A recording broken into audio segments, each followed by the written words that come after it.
So without further ado, Rebekah and Julian, I'll let you all introduce yourselves and take it away. Perfect. Thank you so much for that. And I think since we have such an intimate group, we love to go around and just have everybody introduce themselves and maybe say what brought you to the session today. And we'll make sure that we try to do our best to make sure we touch on the things that you all are particularly interested in. My name is Julian Williams, a part of the group that started the Evaluation Pathways program. And I serve as the Senior Partnerships Manager at the Partnership for College Completion, where we work on eliminating gaps in degree completion throughout the state of Illinois at colleges and universities. Great. I'm Rebekah Levin, and I also am part of the group that started Pathways. And I am serving as the executive director of the Center for Impact Research, which is the 501c3 that's hosting the Pathways project. And one thing that would be helpful is when you introduce yourself, if you could just make a comment as to whether or not you have experience in evaluation or not, that would be helpful for us. And maybe just ping it to somebody, Becca. Sure. Teresa. Sure. So my name's Teresa Newman. I'm on staff at Curl, and I do have experience doing evaluation, being on staff at Curl.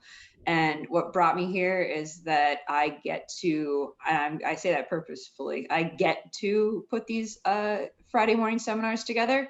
So this is one of the perks of my job is actually this kind of, I see it as professional development every week during the semester. So I'm really excited to hear what you all have been doing around developing new evaluators.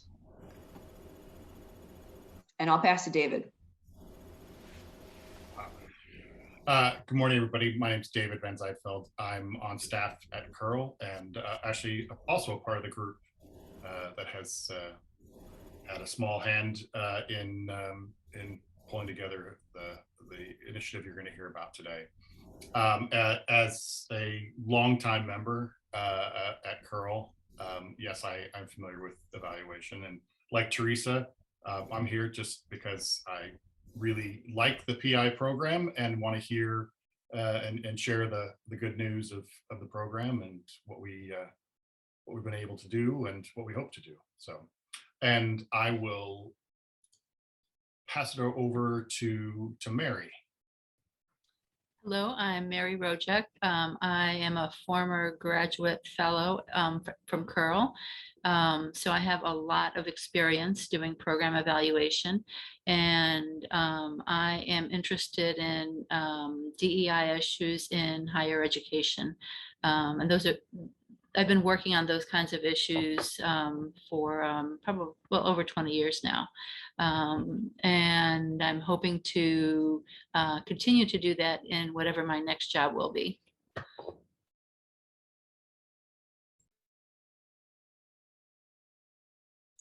Emily, why don't we call on you next? Okay, I'm Emily Buddy. I am a PhD student in the social psychology program. I have a little bit of experience with evaluation. We have to take a program evaluation class and do an evaluation. So I helped do an evaluation for the anti-racism initiative. But I'm interested in potentially pursuing program evaluation as a career. And so I was just very interested in the work that you do and just wanting to hear more about program evaluation.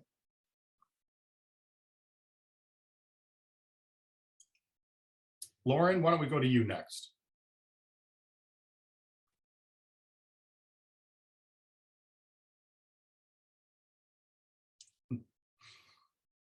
All right, how about Tatum? Oh, Lauren, I see you're unmuting. Sorry, go ahead. Hi, sorry, I don't know if you guys can hear me. I've been having issues with my internet right now, so I sent like my introduction in the chat in case you can't hear me well. I see it in the chat there, Lauren, and we can hear you loud and clear right now. Oh, okay, perfect. Well, in that case, you can ignore the chat. Hi, everyone. My name is Lauren. I'm actually a graduate fellow at Curl right now and a second-year master's student in the Applied Social Psych program. And as of now, I have a couple years of experience in evaluation and a few projects under my belt. And I'm really interested in like a career moving forward after graduation in evaluation. So I'm really excited to be here and learn a lot. So thank you. And I'll pass it to Tatum. Hi, everyone. I'm a social psych PhD student, and I'm interested in DEI work, and I do research on relations between racial minorities. So this seemed like a great topic to learn more about. And I was in the program evaluation class with Emily and Lauren. I'll pass it to Meredith.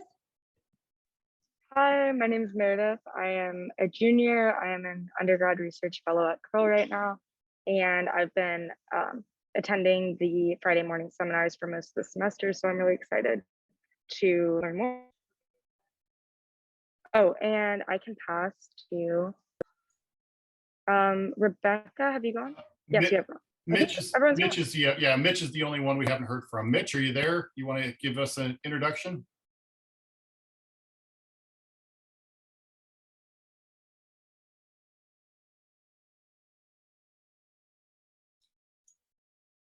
Mitch is a regular attender of Curl. Oh, there you are, Mitch. I see you're unmuted now. Go ahead. Yeah, well, I'm, as you say, a regular at the Friday morning seminars, and just about all of these things that we discuss are of interest. So here I am. Very good. Always good to see your name and or face in the box there, Mitch. Welcome. All right. Well, thank you all for indulging us. Since we had a small group, we thought it'd be nice for everybody to know who's in the space. So I get our slides here going.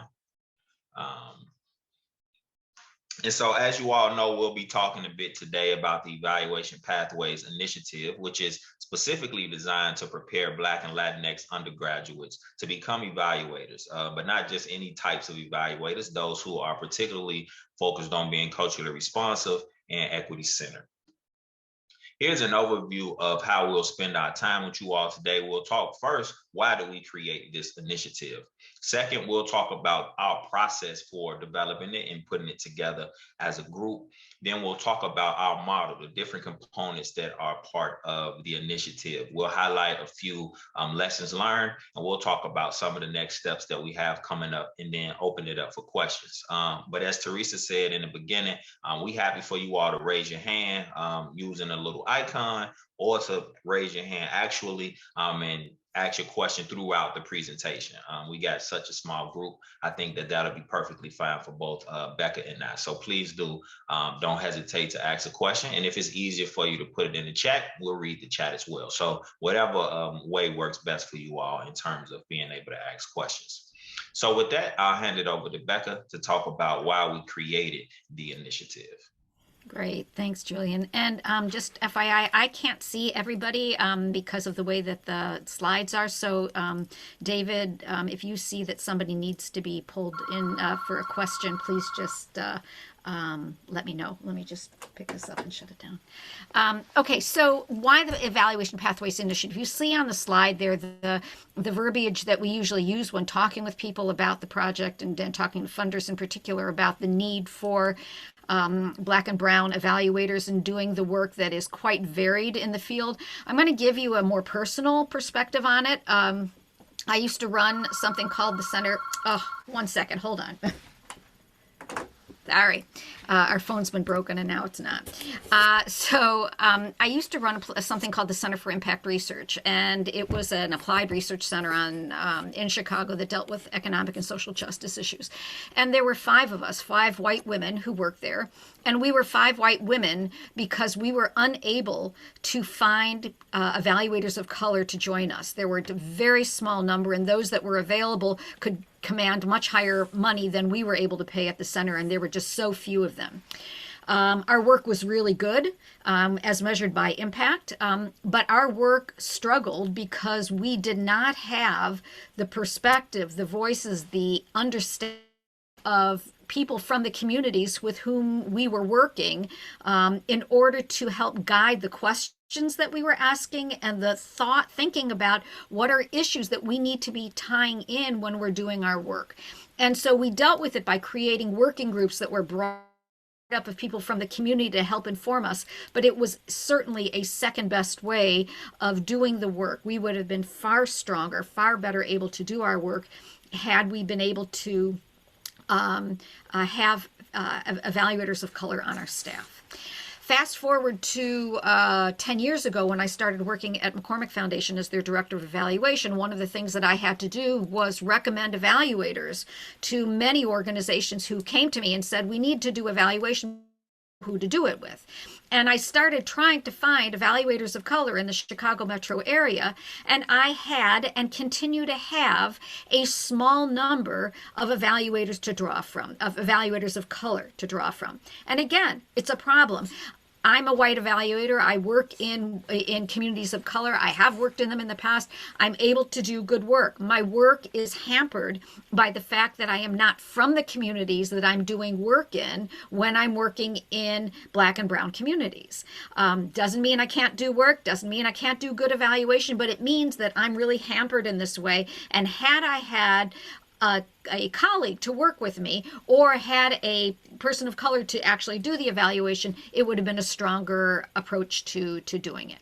So that's why Pathways Initiative was started. We need more evaluators of color, and we decided to just go ahead and start creating them by creating a program to bring them into the field. You can move on. So how did this all happen? Back in August of 2020, I called a whole lot of people that I knew from around the Chicago area, evaluators, funders, people in the universities, people that I knew that were committed to doing this kind of work and understood, without having to go through a whole explanation of why this was important, what we need, that we needed to get on this, and we needed to get on it right away. The willingness, the openness to this issue, my thought was it was a very short. I believe that. I don't think that this is going to be a very popular thing to say for a long time. I think that the understanding and commitment to equity and diversity is going to start going down when white people start getting threatened by the number of African Americans and Latinx people and others, evaluators of color in the field. And therefore, the thought was we really need to push to get this thing set up. So we met from August through November, and then we got derailed for a bit by COVID. So from February of 2020 until July of 2020, a smaller group of us, there had been about 30 of us who were meeting in the earlier stage, about 12 of us came together as a subgroup to this program online. We were very aware that creating a program with 30 people online was not going to work, and so we created a smaller subgroup made up of evaluators, people from the funding community, people from the universities, over half of whom were people of color, to create this program. And then in July, it was finished. We had finished the design. September of 2020, we started working to advertise the project and create our first cohort. We did outreach to students through the universities, which was quite difficult given that everyone was still on lockdown, and so it had to be virtually and through individual faculty members. But we were able to get it, the word spread, and we had students from 5 different universities who were participating, Northwestern, DePaul, Loyola, UIC, and Northeastern Illinois University. And Adler University was also involved, but they are just at the graduate level. Our focus was on juniors in college, but they were still involved in the teaching and design end of it. And we were able to get a quite a good number of applicants from that. We chose 8 students. Goal, 4 African Americans and 4 Latinx students, and they started in January of 2021. So the model itself is really, I think it's ingenious. So it starts off with a 10-week program course for students on evaluation. It's an intro to evaluation, but it's not a generic intro. It's an intro to evaluation for students of color with a mindset of looking at how do you do evaluation as a person of color within institutions that are racist, that do not understand how evaluation as it has been done to organizations, to communities, has often been done in a very harmful way. How do you understand evaluation to be the very powerful and good tool that it is when done well, and how do you help educate the organizations that you're working with to use it in a more responsible way, and how do you survive as a person of color in this environment? The second piece of it is which is during the summer between their junior and senior year after they finish their 10-week course. And it is with organizations in the Chicago metro area in evaluation roles where they are supervised by an evaluator within the organization. By the Pathways Project. And then on Fridays, it's a 4-day program. And then on the 5th day, on Fridays, they come together and we have a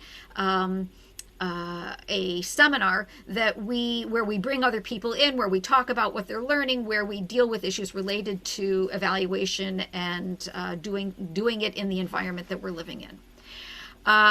The third component is professional development during their senior year. Once a month, the students gather virtually or in person, and we focus on some issue having to do with evaluation. Sometimes we bring in guest speakers, sometimes it's just the staff.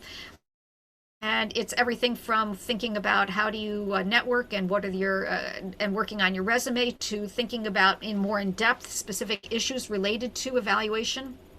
Yeah, that's the focus of the professional development. And that's the section that the current group of students are in right now, which will go until the end of May. The fourth component is every student is partnered color who is skilled and experienced in evaluation. And this is a one-on-one relationship that we hope will go for many years to come. And then the last piece of it is a fellowship, which with this first cohort is already paid for by the Pathways Initiative, a 6-month fellowship in evaluation.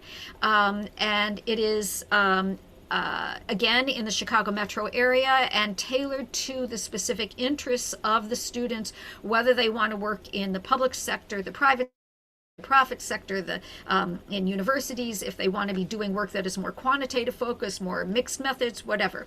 But to give them experience in evaluation so that when they come out of that, they are ready to be working in an organization and have enough experience under their belt that an organization will feel comfortable taking them on at not a very beginning level, but a step up from that.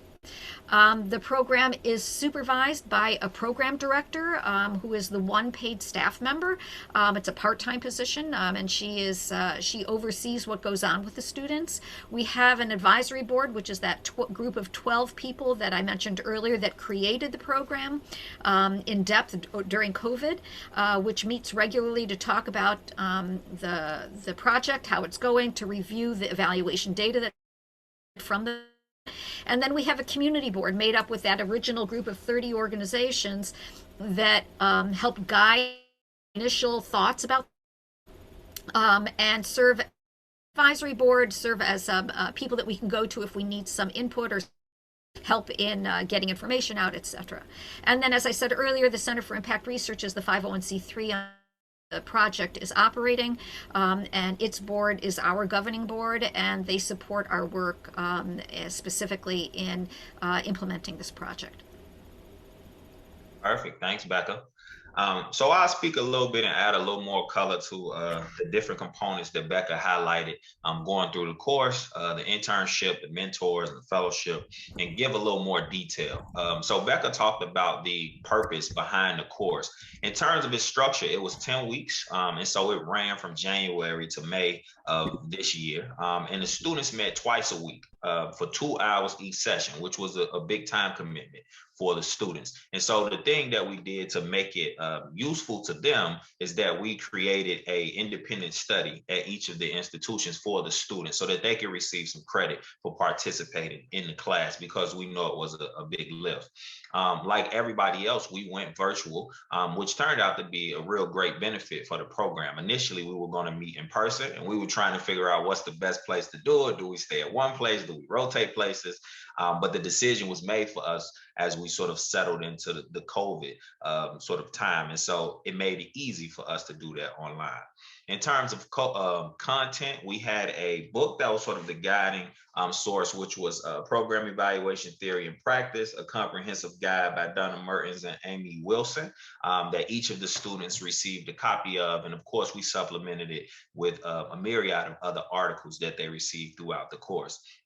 One of the cool things is that the course was co-taught by a wide range of folks that are evaluators in the nonprofit space, folks that are university professors, folks that are funders. So we had a wide range of folks come in and teach the classes over the course of the 10-week period. In terms of some of the assignments that students had to do, we had a few things that we thought were really important. One, we had them do an autobiographic sketch talking about themselves and why they came to an interest for evaluation. Many of you all talked about being interested in being introduced through that program evaluation class. And so we had the students write about how they came to be interested in the field. We also had them do interviews with evaluators, which is a really cool opportunity for them to talk to somebody who's much further along in their evaluation experience, and to have a set of questions that we work with them to develop, and then some questions that they can ask on their own related to evaluation and their journey. We also had them throughout the book, and some of the other readings that they did was do some presentations on different evaluation approaches. We thought it was really important to not only have them work on developing the skills related to evaluation, but also have some understanding of theory related to evaluation. One of the cool things that we did as well was these organizational visits. So we had 4 or 5 organizational visits over the course of the session. And what that was we had people come in and talk about being evaluators from different organizational types. So we had people at small nonprofits, large nonprofits, people who were independent evaluators, people that were university evaluators, and then also had people from the foundation side talk about them being evaluators as well. So we wanted to create an opportunity for the students to learn about how one's experiences vary when they are an evaluator in different spaces. In terms of some of the feedback that we got from the students, I pulled one piece here, which was we did a survey at the end of the course, as well as a focus group with the students to get some feedback from them on their experience within the course. With it being 8 of them, they really gave us some really rich feedback. And one of the things that was sort of a yin and a yang was that they really appreciated hearing from so many different people in terms of their experience as evaluators, but they also presented a challenge because it made it a lot of variation over the course of the class, because some people were better sort of pedagogically in terms of how they structured the class. People made different assumptions about what the students knew and what the students didn't know. So they sort of approached it from a myriad of different ways. So a bit of a double-edged sword, something that we learned from the process. And then they also gave us some feedback on the assignments and some of the sessions that they had as well, but really great feedback from them as a result of having a discussion with them and getting their surveys after the course. In terms of some of the other feedback that we received that was really positive, at the end of the course, we really asked them to think about social justice and equity and culturally responsive evaluation. And so I pulled one of the quotes here from the students as they were demonstrating how they were thinking about evaluation theories and practice. And we really thought this was a win, that all of the students improved their understanding of evaluation skills as well as evaluation theory. And so over the course of the program, we hope that these things will compound on their experience and they'll become much more comfortable and self-aware and prepared to be able to be evaluators that are culturally responsive and equity centered. The second piece is the evaluation internship. As Becca said, that was a 10-week paid internship. We really thought that was extremely important to make sure that the students were compensated as they participated in their internship. And as you can see at the top, they were in a myriad of different places. We had students at the Urban Labs, at NORC, at the YWCA, a nonprofit called Become, another one called PI, Heartland Alliance, and Precious Blood. So they were in a wide variety of organizations for their internships, which really made it a great opportunity for them to dialogue about the different contexts and the different experiences that they were having. Becca also talked, I'm sorry, go ahead, Becca. Yeah, I just wanted to hop in and just say one thing, and that was because this has to do with funding, and we raised the money to pay internships with these organizations. And I think that's critical, because if we hadn't, the only places that students could have gone were places that had the money to pay for an intern who was not trained very much in evaluation, right? They're newbies to a large extent. And that would have meant that the ability to put them in a placement that was really most appropriate for them would have been compromised. So raising the money for that was really important. Okay, sorry, Julian. Oh, no, perfectly fine. And so we, like Becca said, we wanted to make sure that the students were paid. And we also compensated the internship sites as well. We gave them a small stipend for taking on students, because we know it meant that they had to do work as well in terms of being an internship site. And Becca talked about sort of the 32-hour breakdown in the internship that they had. And then that last day, we focused with them on what we call PI Fridays, where we had them focus on a myriad of different topics. And you can see some of the things that we talked about at the bottom. We talked about sort of the art and science of interviewing, analyzing qualitative and quantitative data. And we also had them learn about how to effectively write as it relates to evaluation. And our first time meeting as a full group, or the opportunity to meet, was at the end of the internship, where we had about half of the students show up, and a few folks from the advisory board in the park, which was really nice to be able to see each other face to face, socially distanced, of course, with our masks on. But it was a really great opportunity to meet folks. Let me check the chat here. Okay, perfect. The feedback that we got from our internship host was really favorable. So I took the students' names out, of course, but you can see some of the quotes that the internship host included when we asked them about their experience working with the students that were in Pathways. So we really got glowing reviews from each of the internship hosts, which was really favorable for us, because we know that the students talked about how great of the experience it was for them being an intern at those different spaces. And it was also great for us to hear from the internship sites that they also really felt that the students added value to the work that they were doing. And not only that they were sort of in that internship position, that they really felt empowered and they were doing things that were really valuable to the organization. Becca talked about the mentor. So we have. Julian, can I just have one comment? That we already had one of the interns was offered a job at when she graduates at the internship site that she was placed in. So that was a huge win. Huge win. Yeah, good catch on that, Becca. And I'm pretty sure that's Loyola's very own student, if I'm remembering that correctly. So good job over there, Curl. In terms of the mentors, Becca talked about that. And so we have each student paired with a mentor, and we were able to get those matches made over the summer, and students began meeting virtually. And some of them have met in person with their mentors. So the idea is that they'll meet at least once a month virtually or in person over the course of the program. And we hope that they'll continue to stay connected past that. But that's sort of the entry point. And all of these folks have varied experience in evaluation.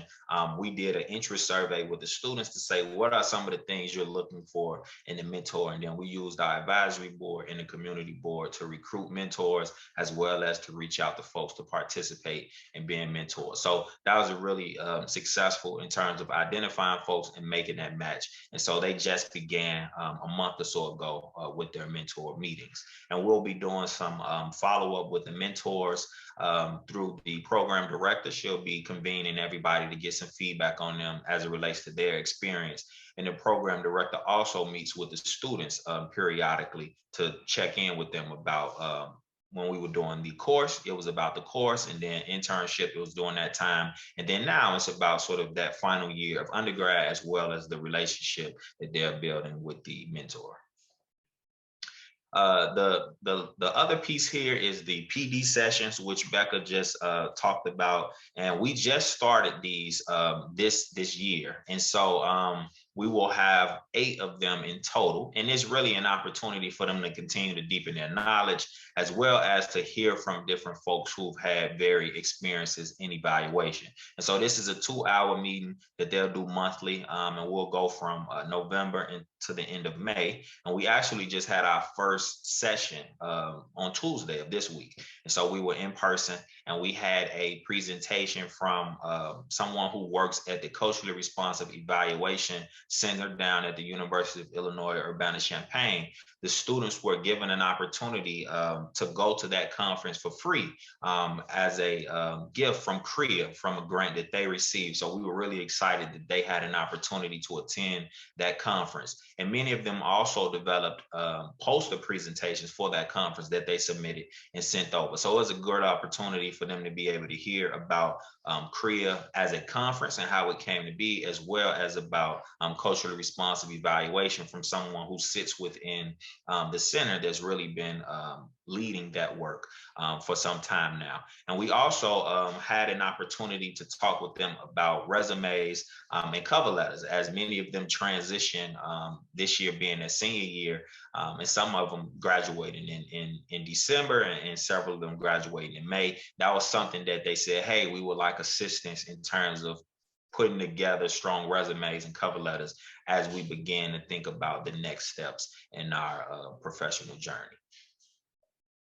The last piece here, which we haven't begun yet, is the evaluation fellowship. And Becca talked about how we fundraise the money for the first cohort, which will be completely funded, where they'll get paid salary over those 6 months, as well as they'll be provided benefits. So that was a huge task for our team that was focused on fundraising, but a really great contribution that the organization that they go to work with doesn't have to worry about carrying that for the student. And so we're excited that they'll have that opportunity after they graduate. But of course, in the second cohort, that's not something that we'll be providing. As we continue to raise funds, we have to make difficult decisions about which things we can keep and which things we can change. And that was one of the things that we had to change to be able to make sure that students will still be able to have a great experience. And we just gonna work with getting them placed into those placements for the second cohort. But for this first cohort, we already have it fully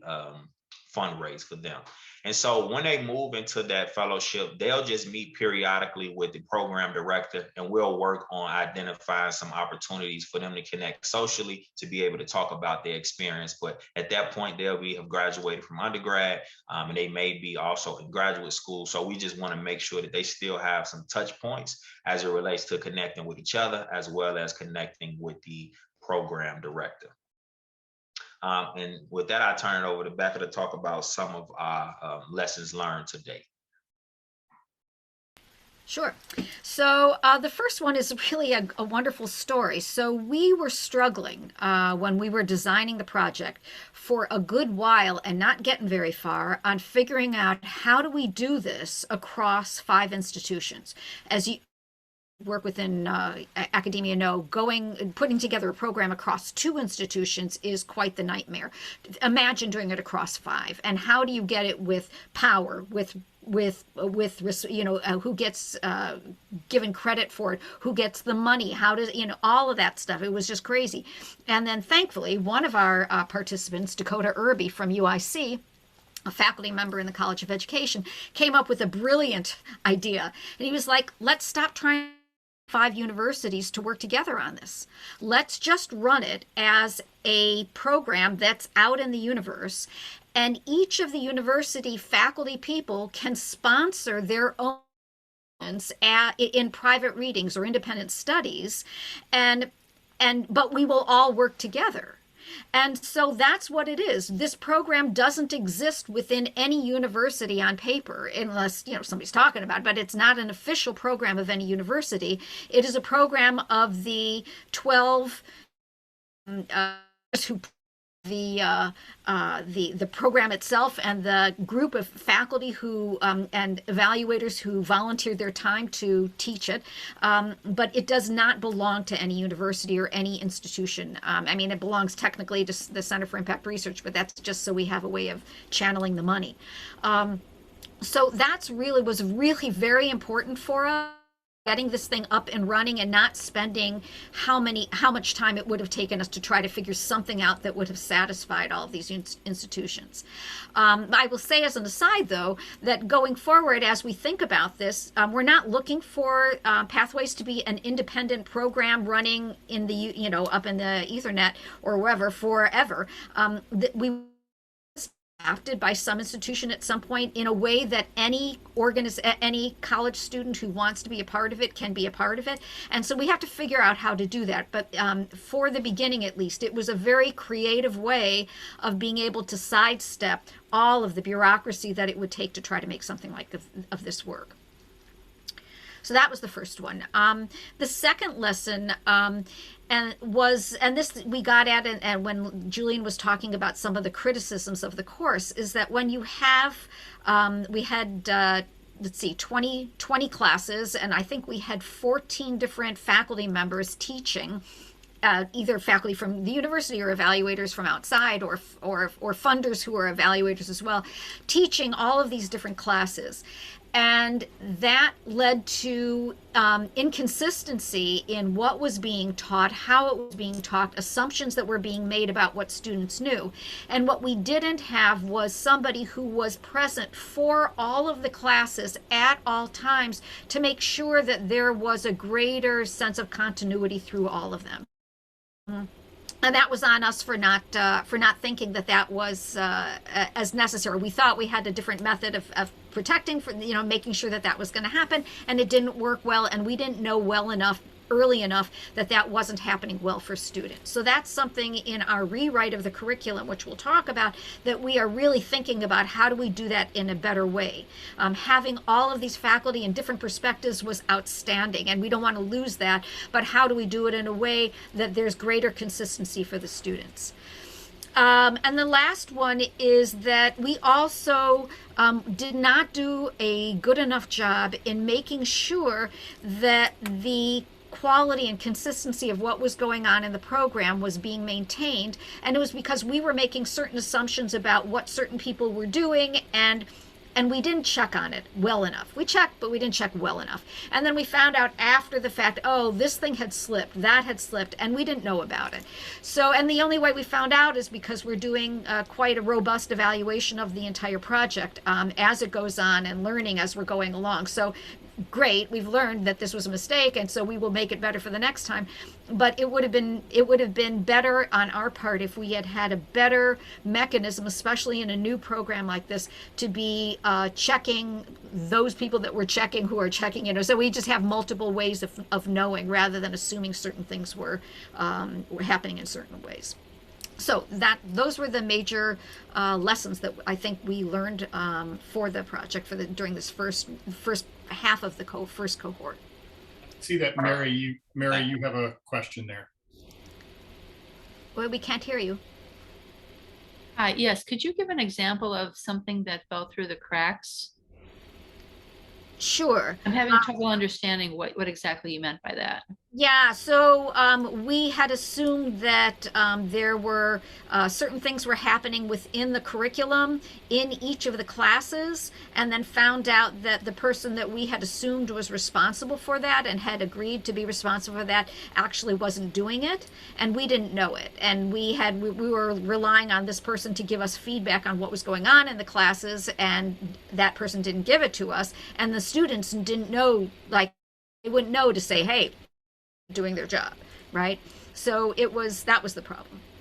Yeah, and another, as a concrete specific thing, for example, the benefit of us doing the class virtually is that we could record the classes, which was one of the things that we wanted to prioritize. And on the back end, after the class, we realized that all of the class sessions hadn't been recorded. So that was one of the things that sort of checks and balances to make sure that we were getting everything, because we focused on helping create and cultivate evaluators, and that was such rich data. And so we realized on the back end that all of those sessions weren't recorded, and so now we have put in place sort of protocols to make sure that we getting all of those things recorded and checking on each of those different elements more consistently.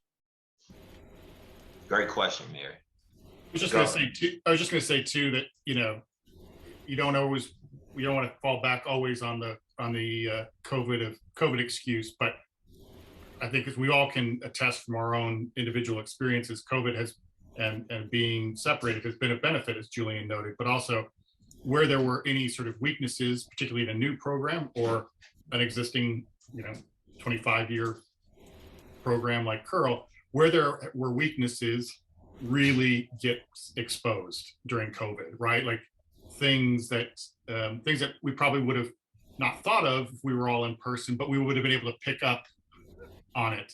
Right. Just kind of it accelerated and expanded the impact of a given issue. Right.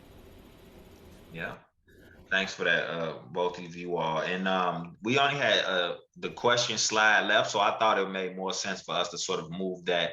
And we also in the process of recruiting students for our next cohort. So students that identify as Black and Latinx, that are juniors who are interested in the program. We just had our advisory board meeting yesterday, and so the program director is finalizing the flyer. But once we have it, David will have it. We'll make sure that Teresa has it as well, and that they can both get it out to you all and have you all pass it through your networks, because we are in the process of recruiting students for the next cohort of the program. I would add that we actually the flyer is now ready, so we'll pass it on right away. The evaluation, since like we're on top of it and we're all evaluators, we're using these evaluation data to redesign the cohort 2's curriculum and the way that we're running it. I mean, as we do it, given that it was our first rodeo, we are really using these data that we've collected to tighten it for the second time. So we're very excited about that. Again, we will have this quite a interesting group of people in on the design of the curriculum and the rewrite of the curriculum. It's already being passed around. There is no other program in the country like this, period, which is not something we were happy about. We were hoping to be able to find one and draw from it. There is no other undergraduate focus program that focuses on undergraduates. The ones that exist right now are focused on graduate students and doc and postdoc programs.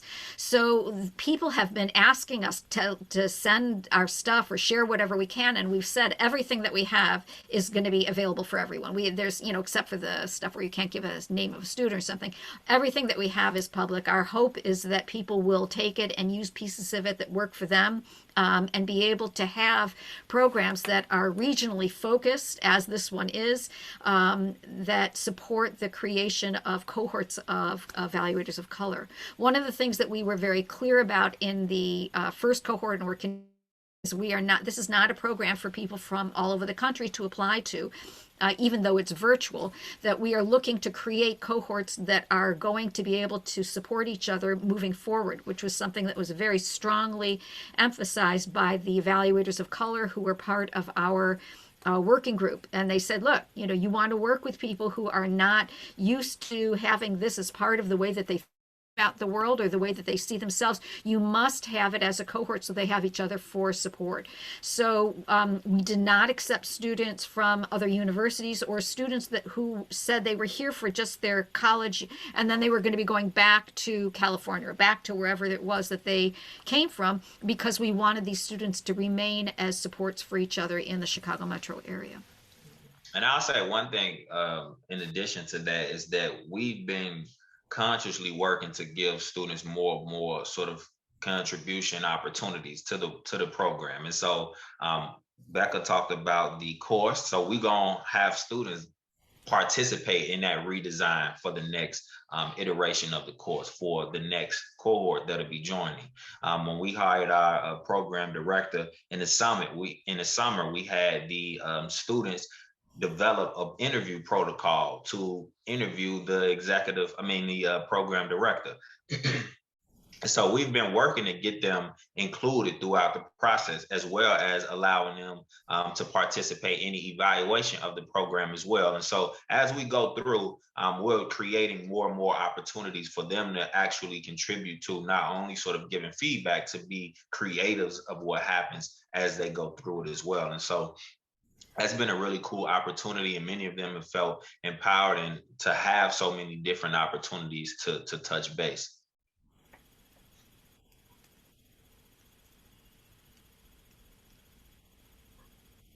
So are there questions, things you all want to hear more about? Feel free to unmute yourself, or yeah, Lauren, go right ahead. Hi, I hope you can still hear me. Is my audio okay? Yep. Okay, awesome. I just wanted to say, learning about this has made me so excited. I am new to the evaluation field, but as a hopefully future evaluator of color, I love that this is happening. I love that the evaluation field is getting more attention and more traction. And I am sad that I kind of missed the boat on this cohort as I was a graduate of 2020, but I'm just so excited that,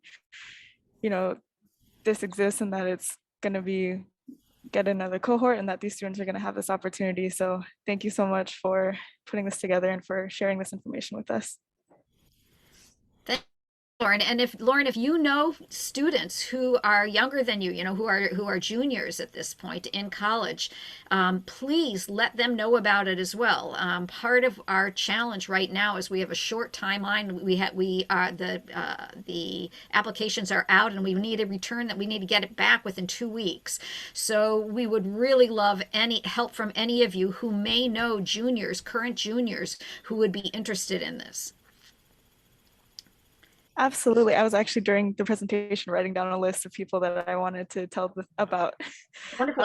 So I'll definitely do that.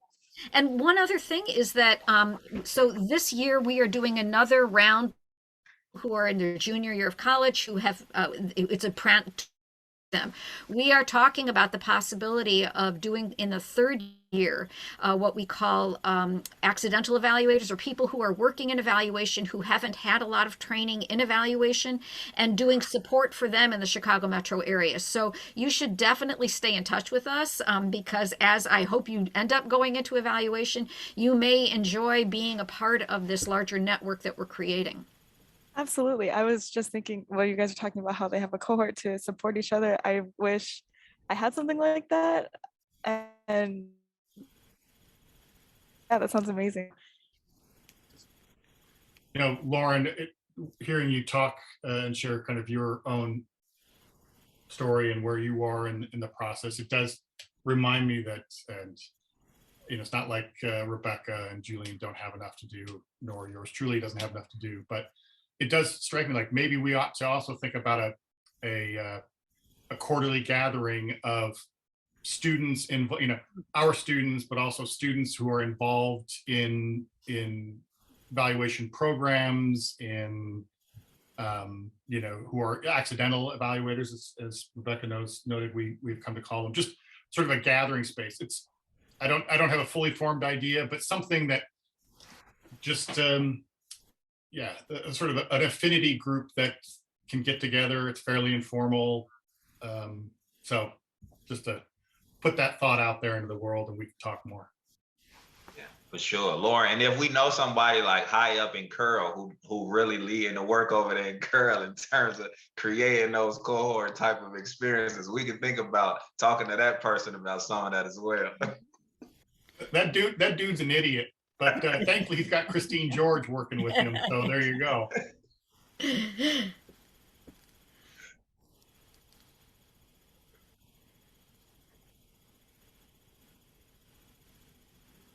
Yeah, I have a question. And I apologize. I only came in for the last half of this because I had an appointment and didn't get back until when I got back. But I was wondering, and I don't know if Becca, that you did this already, but what are the plans organizationally in terms of raising more funds,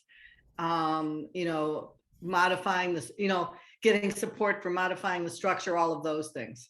Right. So right now we've raised the money for this second cohort in a somewhat modified fashion. So we're not going to pay for the fellowship, the 6-month fellowships the second time round, which we're thinking we don't need to. Like the person who said that they'd hire her for the next, the current student that we have for the next, for her fellowship, they were like, we'll pay for her. I mean, she's going to be great for us. So we're thinking that this is not going to be a big hamper for us, that we just have to work with the students to make sure we get them in someplace. So the funding needs are going to drop somewhat. As I said in the very beginning, I think funding, openness to funding around issues of racism and equity is also going to be going down. I don't think that foundations are going to care about this for a whole long time. So the need for the funding, our need for a slightly lower level or significantly lower level of funding, I think is going to coincide with the openness of foundations to funding this. But what we have also said is that we're not looking for pathways to remain as this independent entity forever, that we would really love it to be adopted by an organization in some way, but in a way that allows for students from any of the universities around us to be a part of it. And we haven't figured out how to do that yet. And we also have to figure out how do we compensate faculty for all of the work that they're doing. Right now, we didn't give any money to the people who taught classes, and that wasn't great. It's just we didn't have any money. But one of the faculty members said, we really need to start working with the universities to get releases for faculty who are doing this, to give them credit for the time that they're teaching a course or teaching part of a course. And that's going to take some work on our part. But I think that that's something that we really need to do. Thank you. Yeah. This is a longer conversation, Rebekah and Julian, but I will just sort of throw it out there again that a precursor to CURL, so this is more on the research center kind of organization front than anything else, but a precursor to CURL was a group called PRAG, Policy Research Action Group. PRAG was a consortium of 4 universities, Loyola, DePaul, Chicago State, and UIC, with National Louis joining us towards the end of PRAG's history. It no longer exists, more on that, because everybody had their own center now and doesn't need to play around with each other quite as much. But it was possible. One of the universities, Loyola, was the fiscal agent, but it was very much taking graduate students and plugging them into community-based participatory research projects with communities around the Chicago area, for which they got paid, they got credit, blah, blah, blah, blah. My point to all of this is it's been done before. If, and I'm not necessarily arguing we want to go in that direction, but if we wanted to, for whatever reason, I know it can be done. We just need to, we need more time and need to kind of get some of the folks in there. And I got to say that of the 4 and then 5 universities, I think no one walked away at the end because they were upset or that somebody was getting too much credit. It was simply everybody had too much to do and had their own things to concentrate on as research and evaluation centers. And so the drive there wasn't. And then the other big thing is, without going into a lot of details, we lost leadership for PRAG specifically. And when it's, it's the old, when everyone's in charge of it, then no one's in charge of it. So I think in the absence of that in particular, I think that was the final thing. But we can talk about it more and dream dreams and reject them or whatever. I just throw it out there that it has been done, and I believe firmly it could be done if we thought that was a way we could go forward. Well, I definitely think we need to think about it. I mean, I don't think, I'm hoping that there will not be a need in perpetuity for having an organization like this. I'm hoping that our universities that teach evaluation will become, each of them will have the skill set and the capacity to do this. But it may be that because of the notion of cohorts, that having universities work together on this might be a good thing, even though individual universities could develop the skill set to do it on their own, or the capacity to do on their own. But I love that idea, David. And as you know, we're not just about dreaming dreams. I mean, we're very much about actualizing stuff. So I love, yeah, that's exactly right. So I love the idea of having that conversation sooner rather than later, and thinking about how to make this happen. I just want to put my 2 cents before I forget it, which is that that I was thinking as we were talking of the various models that exist already, which are around leadership development, you know, in different sectors, and it's been going on for a lot of time, and create networks by that. And it's interesting to think about, are there lessons or structures there that might be something that we want to learn from, maybe piggyback on? I'm not even sure about that, but I just wanted to throw that out. Interesting idea.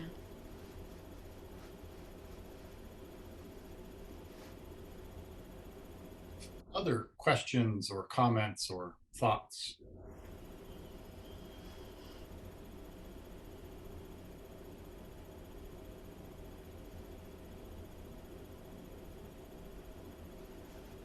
All right, well then maybe we turn it back to you, Rebekah and Julian, for a final thought, and then you can wish us well on our rest of our Fridays. Well, perfect. Well, thank you so much again, David and Teresa, for the invite. We really enjoy having an opportunity to come and talk about pathways with you all, and hear you all's comments and questions is always helpful as we continue to do the work. As Becca said, we do have that flyer, and we'll be getting it over to David and Teresa so that you all will be able to pass it out. We do have a short timeline that we're trying to stick to in terms of recruiting students. So please do share it out as you all think about students who you think might be a good fit. And I would just say we work with students who are on quarter systems as well as semester systems. This is part of the beauty of the program. We figured out how to do that by finding a 10-week period across January, February, March, when all students were in class during the week. So whether or not it's a student that's in a quarters or semesters, we can make it work. And thank you, really, I just, to echo Julian, it's a privilege to be able to talk about this, and it's lovely to talk about it with folks who care about it. So thank you.